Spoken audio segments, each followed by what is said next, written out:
for Ed interview for House 112.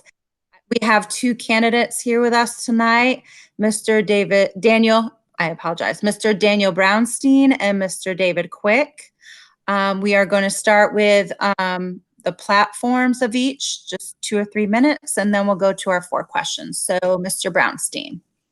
Hi, everybody. Thank you so much for scheduling this forum. My name is Daniel Brownstein. I'm 38 years old. I live right here in Mount Pleasant.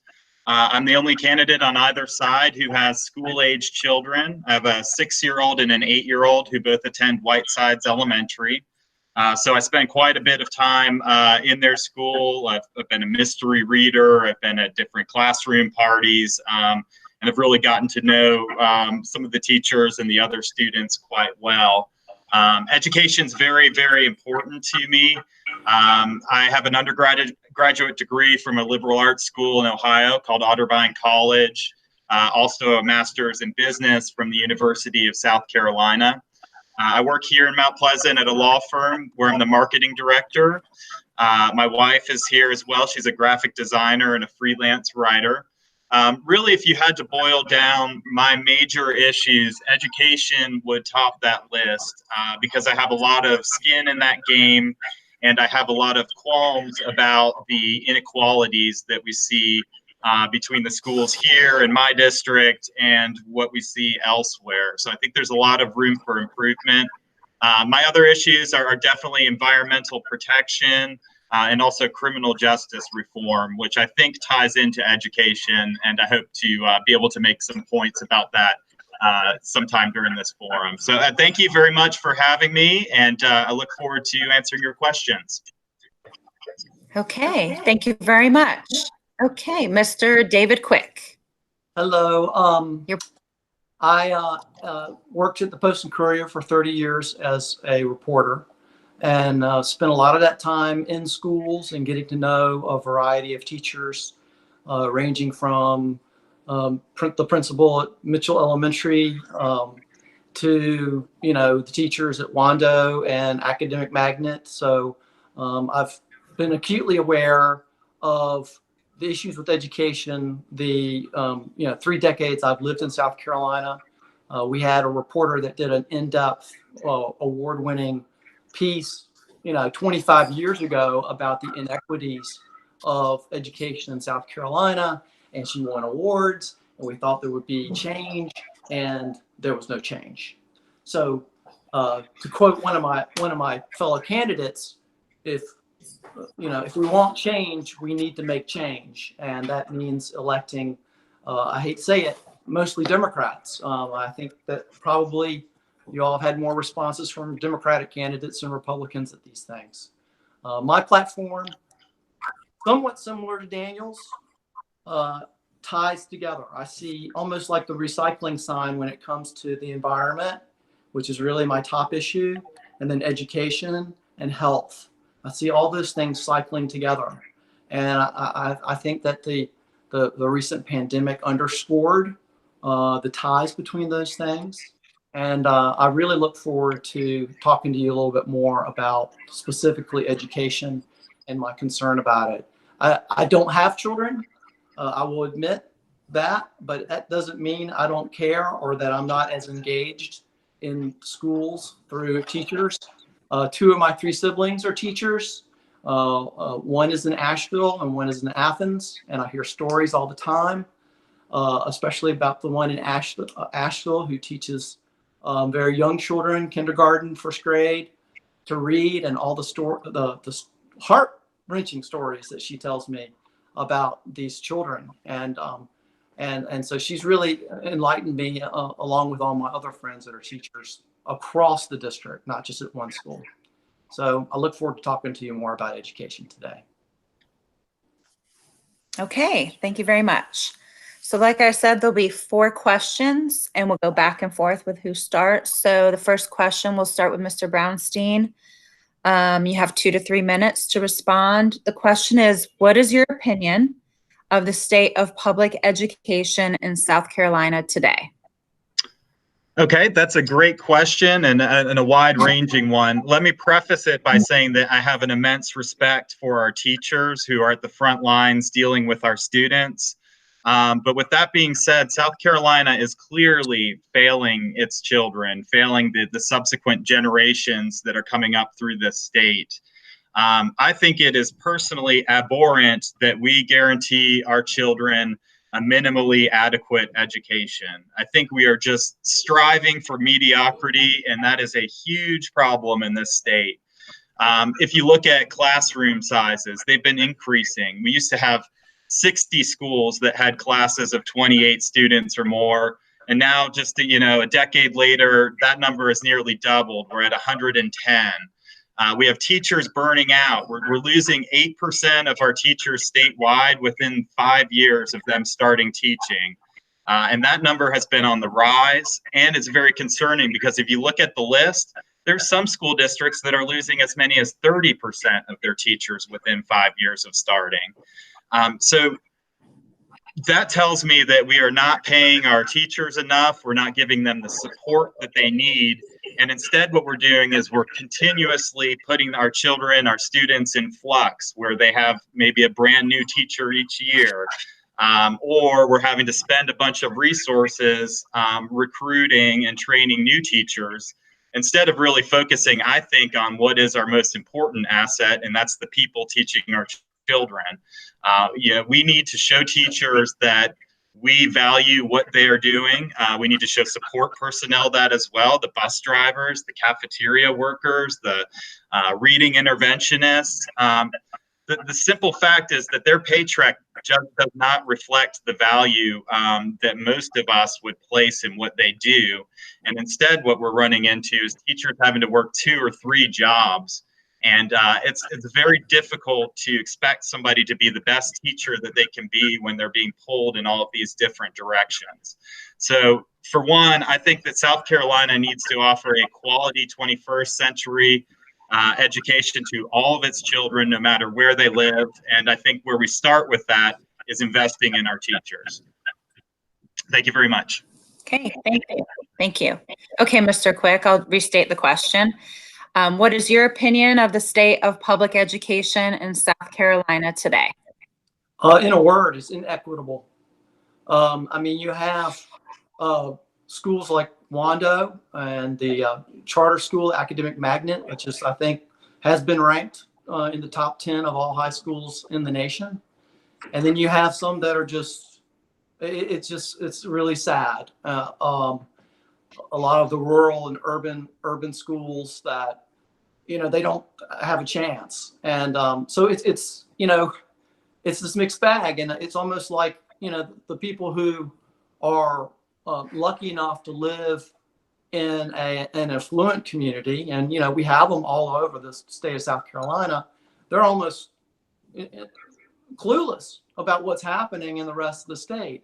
And what I think we need to do is, if we really, truly have family values, if we really, truly care about our children, and I look out in my neighborhood and I see all the kids, and I'm watching them growing up, and a lot of them are lucky in my neighborhood and in 112 where we are. We have pockets of poverty here, but overall we're in a pretty good spot in the East Cooper area. But we need to think about the entire state. We need to think about our neighbors downtown or in North Charleston.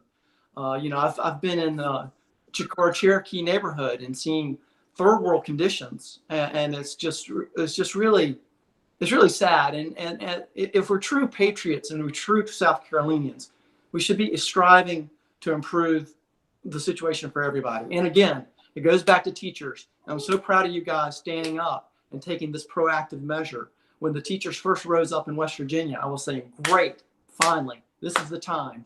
And then the movement started popping all over the place. And finally it came to South Carolina. And I was like, go South Carolina, let's do this. And I think we're going to do it. I think you guys are flexing your muscles. And I think we're going to talk about respecting our teachers, paying them well, reducing class size. All the things that you guys have outlined is right on target. We need to turn it around and let the teachers be in charge. and all for you guys. So super excited. Hopefully either Daniel and I are win, and we're going to have someone on the education side representing this district up in Columbia in January. Okay, thank you very much. Okay, so Mr. Quick, you again, sorry. Okay. Go to you now with the second question. And some of this is just going to meld into each other. Might be some of the same that you've already said, but if Sure. you want to narrow it down. So the second question is, if elected, what would be the first step you would take to improve public education? What would be the first step if you're elected to improve public education? We need to reform funding first and make it clearer and make it more reliable. And so I think we need to tackle that first. And then immediately after that, we need to really focus on the teachers. We need to go for that 5% pay raise you all were going for. We need to go for that that step, the STEP program for up to 28. We need to be looking at retaining teachers, young teachers. We need to start increasing the starting salaries across the board for teachers. And we need young teachers to stay and make it a career as opposed to a 1 and out or a 3 and out. The energy that they need to bring, and I'm sure we just need to really retain teachers and actually push them to areas they may not naturally go to by maybe incentivizing student loan payoffs if they serve 5 to 8 years in a Title I urban or rural school. So I think there are all sorts of really creative and really terrific things that we can be doing. And again, you guys have outlined a great set of programs that I think it's the template for where to start. Thank you. Okay, thank you very much. Okay, so the same question to you, Mr. Brownstein. If elected, what would be the first step you would take to improve public education?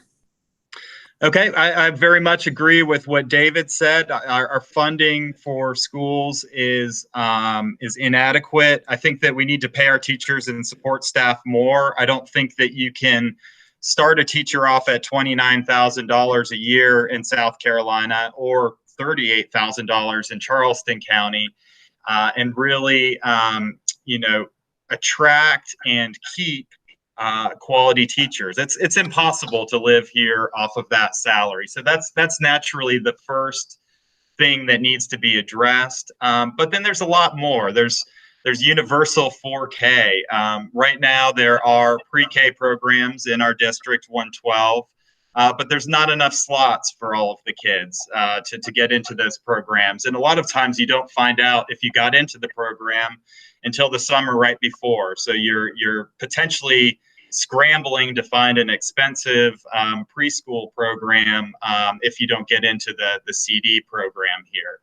We need to have universal 4K throughout the entire state. I think that studies show when we get kids into the school and the school atmosphere and sort of the schedule of this is what you do in school, it helps them succeed. We can start working on things like reading at a younger age than kindergarten, which sets them up for success. I think there's a few other things that I'd like to do as well. I think that a teacher's Bill of Rights makes a lot of sense. I think that teachers need to know what is expected of them, and in return, how we're going to treat them.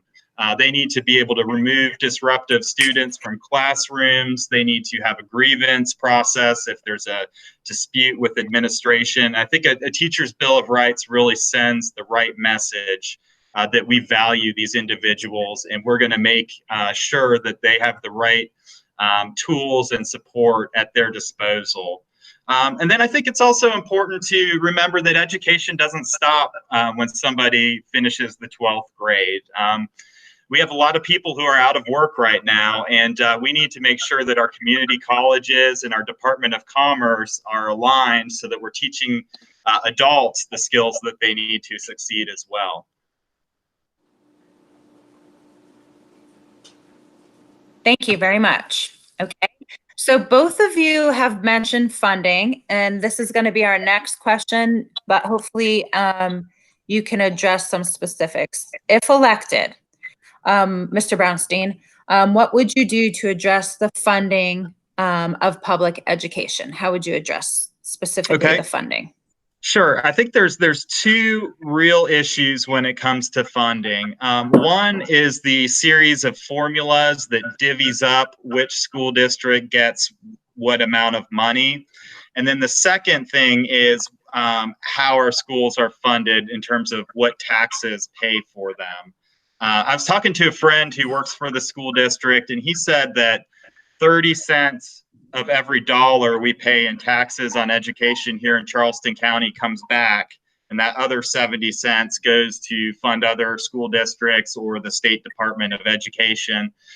We really need to fight to get our share of our tax revenue back to our own schools. And then we also need to take a look at Act 388.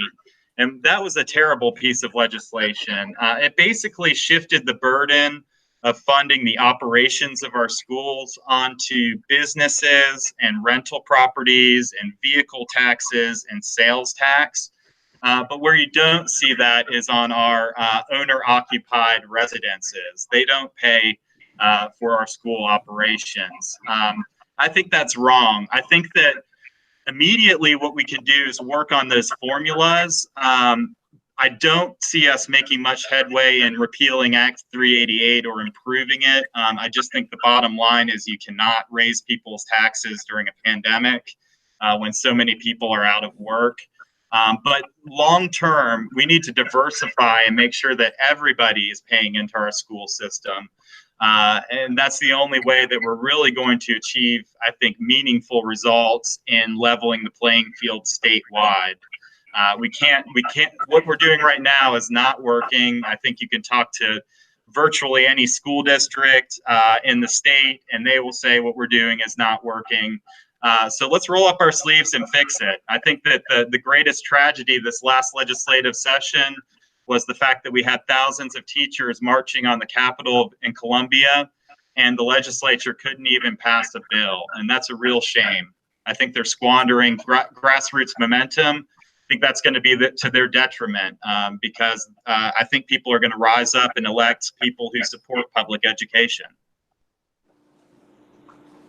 Okay, thank you. Okay, Mr. Quick, same question to you. If elected, what would you do to address the funding of public education? Well, you know, it's so interesting that, you know, we have a part on our property taxes that is school board, but it's for capital, and then you have like the state, and I don't think a lot of people understand, and I think that we just need to, like, at some point find some major funding, such as a certain sales tax that everybody pays some share of, to and equitably spread it, where you don't have, like, you know, wealthy schools being able to, wealthy counties being able to put a little bit more money into their, like, capital projects because they've got a great tax base, and then rural areas that don't have that, not been able to have schools that don't leak or have failing plumbing or, you know, inadequate HVAC or, you know, any number of things. So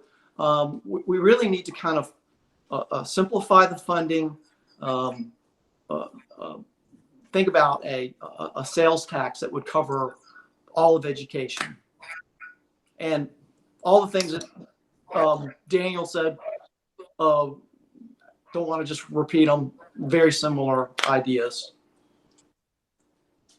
Okay, thank you. Okay, so Mr. Quick, last question. In your opinion, what would a successful accountability system for education in South Carolina look like? Sorry, go ahead. You know, I think back to my days, and granted, you know, we've advanced and we're in a different global world now, but I think we really need to remove some of the testing and bring trust back to our teachers to understand where their students are advancing. I think this testing, this over-testing, is draining the joy out of education.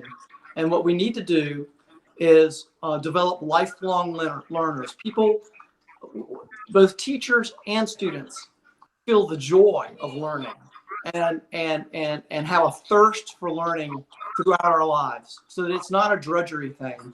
And the testing, it's just it's too much.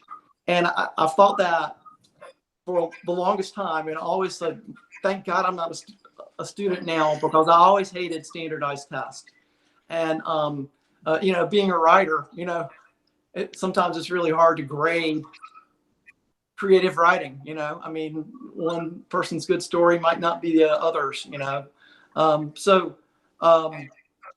I think we need to move away from this testing, trust teachers more to assess our students, and bring back the joy of learning to the class. Okay, thank you. Okay, Mr. Brownstein, same question to you again. In your opinion, what would a successful accountability system for education in South Carolina look like? Well, I agree with what David's saying, that we have a lot of emphasis on standardized testing and teaching to the test, and that's not the correct approach in my estimation. What we currently have is just so subjective too. There's, if you look at Sullivan's Island Elementary, clearly one of the best schools in our area. They get dinged because not enough parents returned a survey. So suddenly their school isn't as good as it is, at least on paper. I think that there's just so many little things like that can trip up even the best schools. I think where we start is we look at the Education Oversight Committee. That's the committee that basically decides how we are going to evaluate our schools. And I have some real concerns about the makeup of that committee.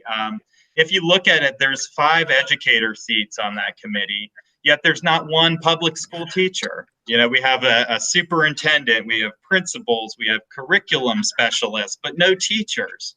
How crazy is that? We're tasking this committee with evaluating how schools are doing, and they're not even hearing from the frontline employees that are most connected to students. So, you know, I don't want to totally throw out standardized testing. I think that it plays a role in how we should evaluate our schools, but we also need to look at student outcomes. You know, how many students are going on to college? How many students are graduating and getting a job? There's just a variety of metrics that we could use that don't involve these high stakes tests that the students don't like and the teachers don't like and the parents don't like. You know, I think that we really need to go back to, like David said, preparing people, because giving them the critical skills, critical thinking skills that they need to be successful in our society. And I think cramming as much knowledge into somebody so that they pass a test is not a winning approach for our state. Okay, well, thank you very much.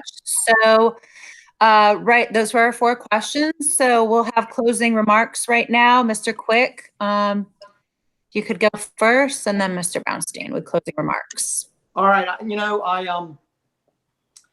again, I go back to you know, one party that's probably going to be a little bit more open to changing. I mean, we're, like I said, we're still in the same spot we were 25 years ago with the state of education in South Carolina.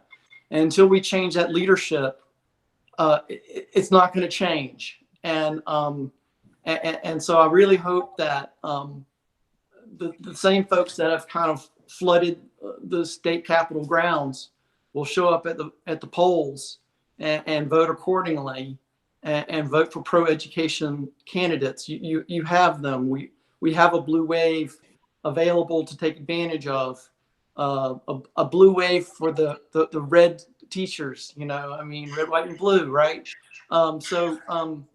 you know, I just hope that that we'll see some progress, and that might put some pressure on the other side to take some action. You know, on all these measures, teacher pay, testing,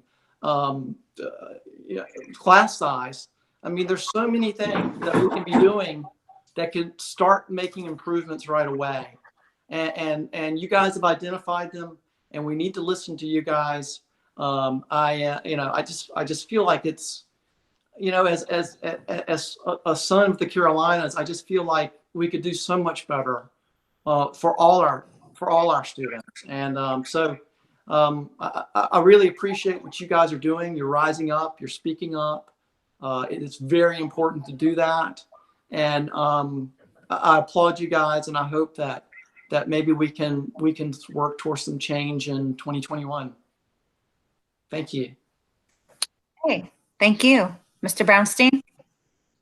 Yeah, I think, you know, my final thoughts are just how unequal our system is. You know, here in Mount Pleasant, we're very fortunate that there's PTAs that are able to step in and raise money to fulfill, you know, fill some of the gaps. I know at my children's school, Whitesides, the PTA raises about $150,000 a year, and that pays for a number of things like the reading interventionist, the STEAM program, the computer lab, the art teacher. And the parents have really stepped up to try to give the children and the students a well-rounded education and to make it enjoyable and relevant to their life. And then I think about the other schools where that's not possible. You know, if you think about it, the kids here in Mount Pleasant are getting opportunities that maybe people in North Charleston aren't getting, or Hampton or Allendale, these other places that are really starved for resources. I guess my point would be that we are paying one way or the other. We're paying because we have a bad educational system. You know, we're paying more down the line to support people who haven't gotten the education that they need to be successful. It costs $40,000 a year to house an inmate in the Department of Corrections. You know, it costs money to provide welfare or Medicaid and all of these things that really the root issue is that the kids are not getting a relevant education early on in life, and they're not being set up for success. So I guess we can either pay for a quality education now, or we can continue to pay for this bad education that we're providing our kids for potentially a lifetime. And I think that you can make an economic argument that it is much more cost effective to invest in education in the front end than it is in prisons on down the line. And I think you can also make an economic argument that having a good school system in your community helps property values, and it helps people maintain their largest investment, which is their homes. So I think there's a way to break through to some of the people that are more resistant to change, but it's going to take some creativity to frame it in the right way to where it makes economic sense. I think public education fulfills our promise of opportunity for all. And I think that that's something that we can no longer continue to shortchange in South Carolina. Okay, thank you so much, gentlemen. We really appreciate you being with us tonight. And good luck with your campaigns. Thanks so much again. Appreciate it. Thank you very much for having us. Thank you. It was good to meet you both. Thank you. Nice to meet you. Good luck. Have a good night.